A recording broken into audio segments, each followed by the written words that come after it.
मी या क्षणी देखील रानात जाऊन त्यांच्याशी युद्ध करेन, परंतु मला त्यांना एक संधी द्यायची आहे। देवा, माझा, लोकांचा, आमच्या सगळ्यांचा तुमच्यावर लई विश्वास आहे बघा। तुम्ही आमासनी, आमच्या लेकरा बाळासनी काय बी होऊ देणार नाही हे ठाव आहे। मी फक्त माझ्या मनातलं बोललो बघा। चोडप्पा, मला कळतंय। प्रधानजी, त्या दैत्यांकडे आमचे दूत म्हणून तुम्ही जावं अशी माझी इच्छा आहे। आपली इच्छा पूर्ण होईल। ह्या क्षणी माझी प्रजा मला अत्यंत महत्वाची आहे, परंतु त्यांच्या सुरक्षेसाठी मी कोणतीही तडजोड स्वीकारणार नाही। म्हणून त्यांची कोणतीही अट स्वीकारायची नाही। त्यांची कोणतीही अट मान्य न करता त्यांनी माझ्या राज्यातून निघून जावे, अन्यथा मी त्यांना जीवित ठेवणार नाही। मी प्रातःकाळीच दैत्यांकडे जाईन। नाही प्रधानजी, आपण ह्या क्षणी तिथे जावे असे मला वाटते। जशी आपली इच्छा। माधवा, मी आपल्याला कष्ट देतोय। मी आनंदाने स्वीकारेन। चोडप्पा, प्रधानजींबरोबर आपले विश्वासू सेवक आणि सैनिक पाठवा। आणि चोडप्पा, प्रधानजींबरोबर तुम्ही देखील जावे। वयजी। आणि त्या दैत्यांनी जर प्रस्ताव मान्य केला नाही तर माझा खंडा त्यांचे रक्त पिणार, हे मात्र निश्चित।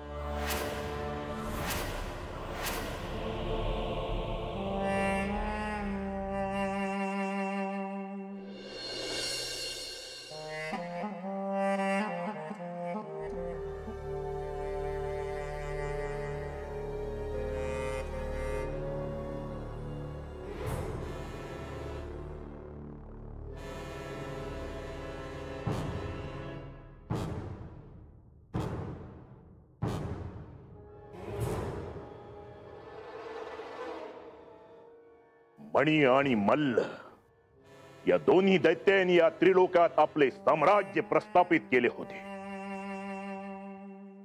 पण ते खंडोबा पुढे ते शरण गेले, त्यांचे दास झाले, त्यांचा मृत्यू झाला।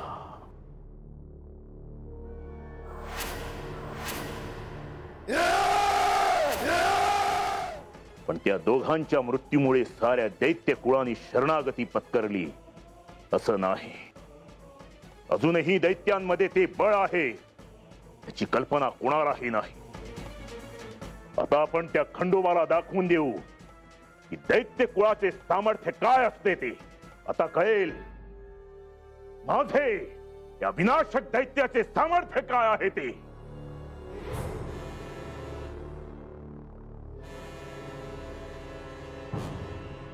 बानू चंदनपुरीला जाताना ज्या वाटेने जाणार आहे ती वाट त्याच रानातून जाते ज्या रानात तो दैत्य आहे।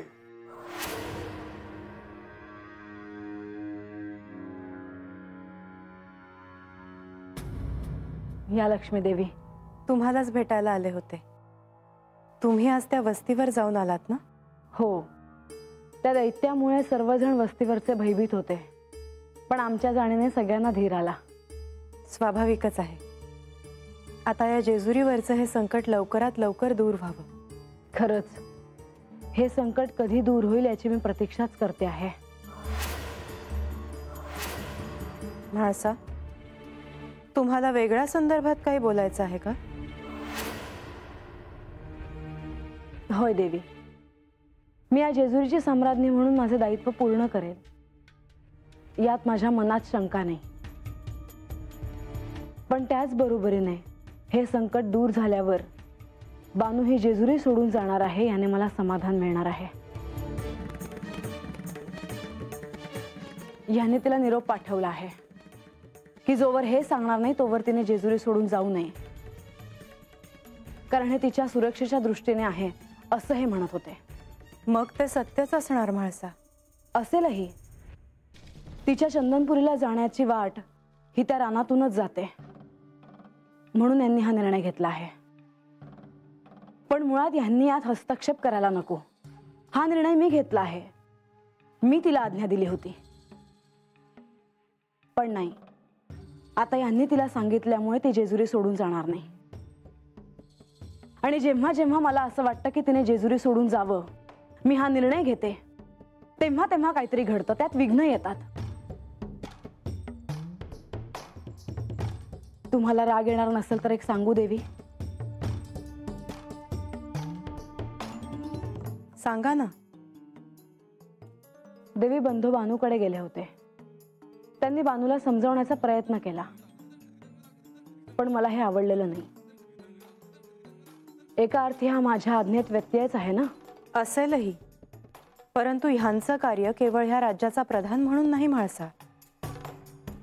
जसे ते तुमचे बंधू आहेत तसेच ते बानूचे देखील बंधू आहेत. हेच तर माझं दुर्दैव आहे देवी. तिचं सहाय्य करायला कोणी ना कोणीतरी असतंच, त्यामुळे माझी इच्छा पूर्ण होत नाही.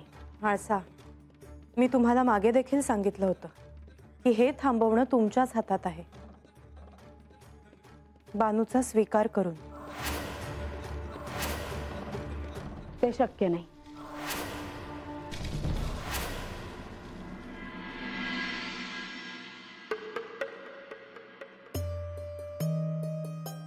बानूबाई,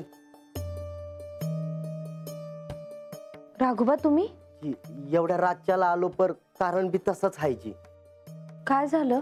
देवांचा सांगावं आहे जी तुमच्यासाठी.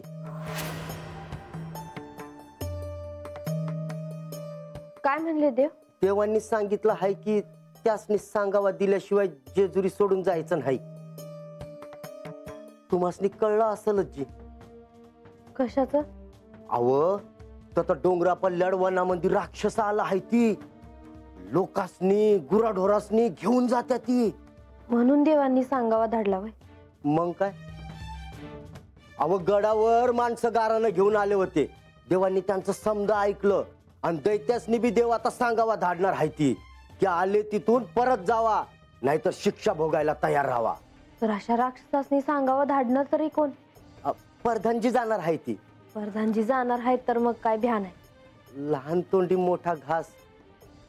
एक विचारू का जी? काय विचारणार आहेसा तुम्ही? आमसनी सोडून का जायचं म्हणता जी?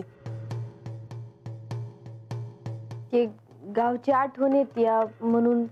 पुण्यांदा येणार आहे ना? नाही, पुण्यांदा नाही येणार माघारी. आमच्यासारख्या माणसांचं काही चुकलं का जी? अहो नाही जी, कुणाचं काय बी चुकलं नाही बघा. बर, येतो जी.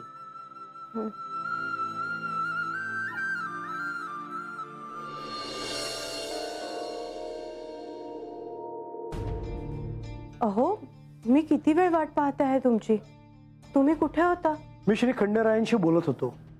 काही विशेष? मी दैत्यांकडे प्रस्ताव घेऊन जातोय.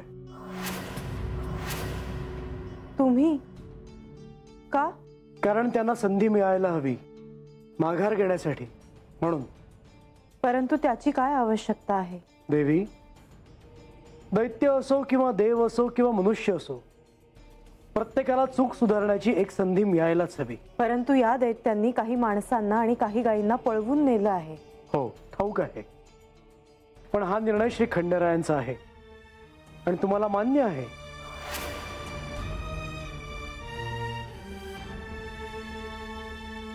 परंतु मी त्याच्याशी सहमत नाही. देवी, असे काय करत आहात?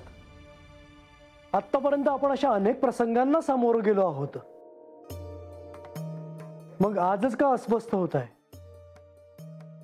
ते दैत्य कोण आहेत, कसे आहेत, त्यांच्याकडे काय पाशवी शक्ती आहेत हे आपल्याला काहीच ठाऊक नाही. आणि देवी,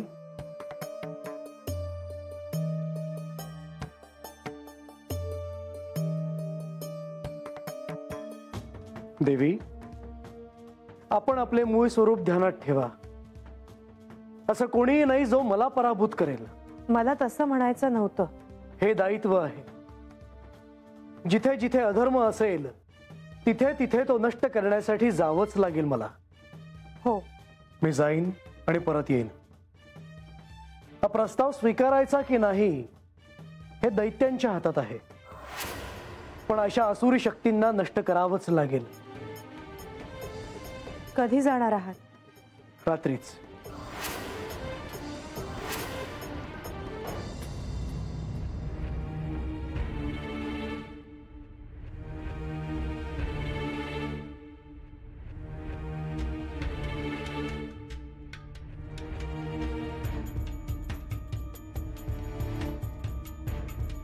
ह्या अवतारात धर्माच्या पुनरुत्थानासाठी अशुभाचा नाश करून सर्वत्र शुभाचा विजय होण्यासाठी मी तत्पर होतो आणि असे नाही. माझ्या गाईला आणि पाडसाला बी ओढून नेलंय जी. तेव्हापासून घरात कोणी भाकर बी खाल्ली नाही जी.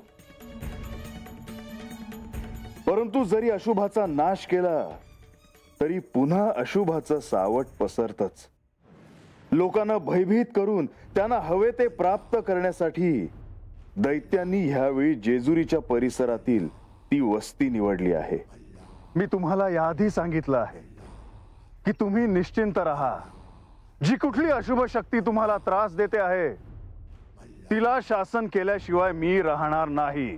काही झालं तरी त्यांना त्यांच्या कर्माची फळं मिळतीलच. तुम्ही एक निर्णय घेतला, त्या संदर्भात मला तुमच्याशी बोलायचं आहे, म्हणून मी त्वरित आले आहे. मी प्रधानजींवर जे काही कार्य सोपवले आहे त्याबद्दल तुला बोलायचे आहे का? हो, त्या संदर्भात मला तुमच्याशी बोलायचे आहे. ज्या दैत्यांनी आपल्या जेजुरीतील प्रजेला विनाकारण त्रास दिला त्यांना शासन करण्याऐवजी तुम्ही प्रधानजींना समजवण्यासाठी पाठवलं. होय. पण का? कारण त्या दैत्यांना एक संधी मिळावी म्हणून. अजिबात नाही. अशांना क्षमा नाही. त्यांनी कितीही क्षमा याचना केली तरी ते शक्य होणार नाही.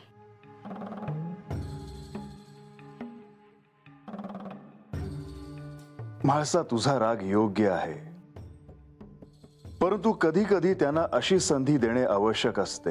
म्हणून बंधूंनी त्यांना समजवायला जाणं मला पटलेलं नाही. म्हाळसा, तू एक गोष्ट विसरतेस. त्या दैत्यांसमोर कोणताही मनुष्य अथवा पशु जाणे शक्य नाही. प्रधानजीच हे कार्य करू शकतील, कारण ते साक्षात श्री विष्णू आहेत. तुम्ही खरंच कृपावत्सल आहात, म्हणूनच दुर्जनांचे फावते. तसं नाही म्हाळसा. याआधी प्रधानजींनी मल्लासुराच्या शिबिरात जाऊन मध्यस्थी केली होती. त्याला समजवण्याचा प्रयत्न केला होता, परंतु त्यांनी तो मानला नाही. तेच. आणि म्हणूनच मल्लासुराला माझ्या हातून मृत्यू आला. आणि आता देखील त्या दैत्यांनी जर प्रधानजींचे म्हणणे मान्य केले नाही तर त्यांना मी कडक असे शासन करेन. तुमचं म्हणणं योग्य असेलही, पण मला हे अजिबात आवडलेलं नाही.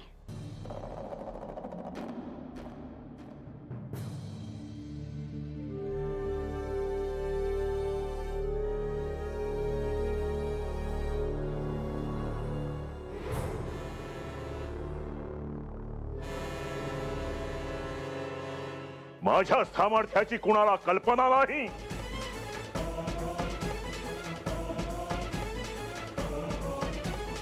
तू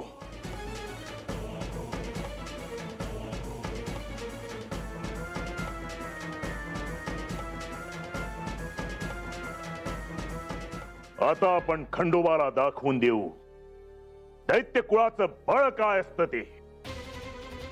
आता कळेल या विनाशक दैत्याचे सामर्थ्य काय आहे ते. पण तो खंडोबा थेट लढायला येणार नाही याची मला खात्री आहे. तो आधी प्रधानजींना पाठवणार आपल्याशी बोलायला. तो थेट युद्ध करणार नाही.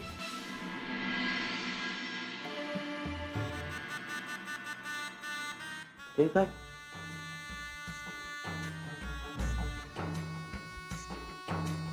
काय झालं बानू? झोपली नाही अजून? नाही. अगं असं जागं राहून काळजी कमी होणार आहे का बानू? हा, शांत आपलं झोपायचं ती नाही. जागं राहून आजारी पडली म्हणजे? ग बसा तुम्ही, उगा काहीतरी बोल न कसा.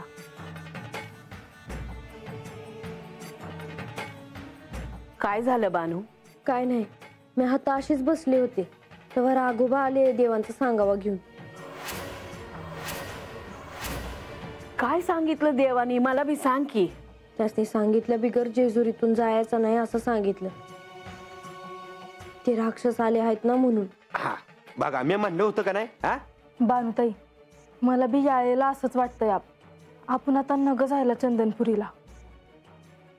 हा बानू, आम्ही काय म्हणतोय पटतंय का तुला? हा, तू आज चंदनपुरीला निघाली म्हणजे तुझ्या संग आम्हाला बी यावं लागल, बरोबर? आणि जर समजा वाटत तो राक्षस आला आणि मला धरलं आणि मारलं, मग काय करावं माझ्या बायकोनं माझ्या माघारी? किती यानं काय काय बोलताय? गप बसा की जरा. अरे अरे तुम्ही दोघं गप्पा सार. बानू, एवढा हट्टीपणा बरा नाही. अगं जीवाचं मोल आहे ना. हा, उद्या काय झालं तर आजाला काय तोंड दाखवणार आम्ही? आणि वस्तीवरली समधी माणसं आम्हालाच म्हणतील. बानू काय बी म्हणल, तुम्हासनी कळत नव्हतं का? तीच म्हणतोय मी. काय सांगायचं आम्ही त्यासनी? आता ह्याचा लय विचार नग कराय. बघू काय करायचं ते.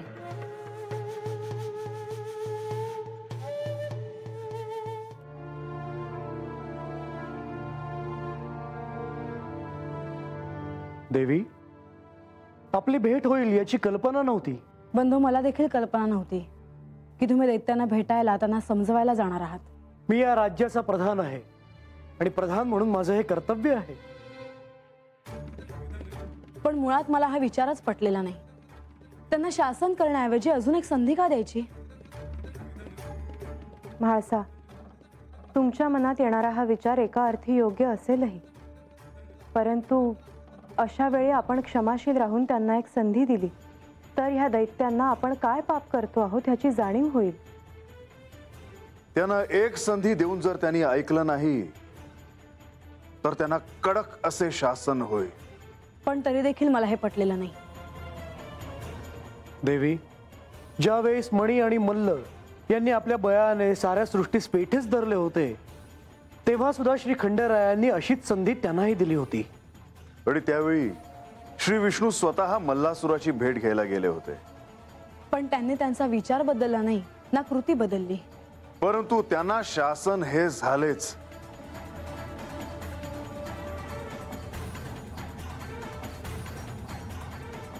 देवा, प्रधानजीच्या जाण्याची समधी तयारी झाली आहे बघा. उत्तम. चोडोप्पा, प्रधानजींबरोबर अजून काही निवडक सैनिक पाठवा. देवा, खरंच याची आवश्यकता नाही. हे कार्य मी एकट्याने करावे असे माझ्या मनात आहे.